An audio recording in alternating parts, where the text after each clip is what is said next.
আমাদের দেশে তারাবির নামাজে প্রচলিত খতমে তারাবি খুব স্পিডে পড়ে, তো এটা কি আজীবনই স্পিডেই পড়বে? এটা কোনো উদ্যোগ কি কেউ নেবে না যে এটা আসলে ধীরে পড়া উচিত কিনা? সুন্দর। যে ভাই প্রশ্ন করেছেন আপনার প্রশ্নটি যৌক্তিক। আসলে সারা বাংলাদেশে খুব স্পিডে তারাবি হয় ভাই। এখন তো আলহামদুলিল্লাহ আপনার শুকরিয়া জ্ঞাপন করা দরকার। এই যুগে এসে অনেক আধুনিক আপনারা দেখবেন টেলিভিশন রিয়েলিটি শো গুলো হয়, যেখানে আমরা থাকি। আমাদের আনাস ভাই অনেকগুলো প্রোগ্রাম তারা করেছেন গান সংক্রান্ত। আমি কোরআনের বিভিন্ন রিয়েলিটি শো গুলোর সাথে আমি সংশ্লিষ্ট ছিলাম এবং এখনো আছি। তো সেখানে যেই মানের হাফেজ বেরোচ্ছে এখন থেকে 20 বছর আগে কিন্তু সেটা কখনো কল্পনাও করা যায়নি। এই ছেলেরা কোরআনে কারীমের তেলাওয়াত করে খুব শ্রুতিমধুর এবং ধীর স্থির ভাবে, একদম ব্যালেন্স করে, দ্রুতও না এবং ধীরেও না, সুন্দর ভাবে আপনি শুনছেন। এই প্রজন্ম যে আসছে, একটা প্রজন্ম থেকে প্রজন্ম চেঞ্জ হতে হবে। তো আগের দিনের আপনার বাচ্চা ছাড়া, আমার বাচ্চা ছাড়া যারা ছিলেন মুরব্বীরা, এখনো যারা জীবিত আছেন, তারা কিভাবে পড়েছেন?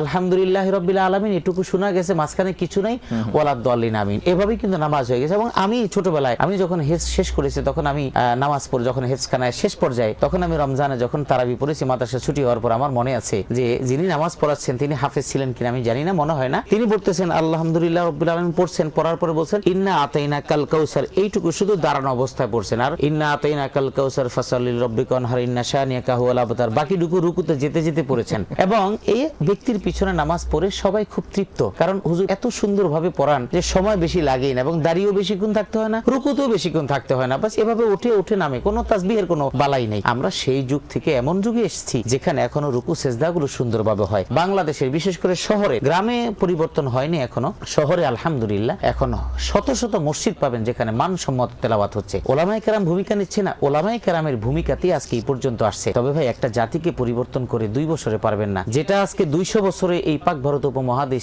এস্টাবলিশড হয়ে গেছে, সেটা যেতেও তো সময় লাগবে। আশা করি ইনশাআল্লাহ আগামী 10 থেকে 20 বছরের মধ্যে আমাদের বাংলাদেশের শহর কেন্দ্রিক মসজিদগুলোতে অন্তত পক্ষে এই অবস্থাটা চলে আসবে, যেখানে কোরআন তেলাওয়াতের সুললিত কণ্ঠগুলো আমাদেরকে বিমোহিত করে দিবে ইনশাআল্লাহ। হেভেন টিভি, জান্নাতি আহ্বানী প্রতিক্ষণ।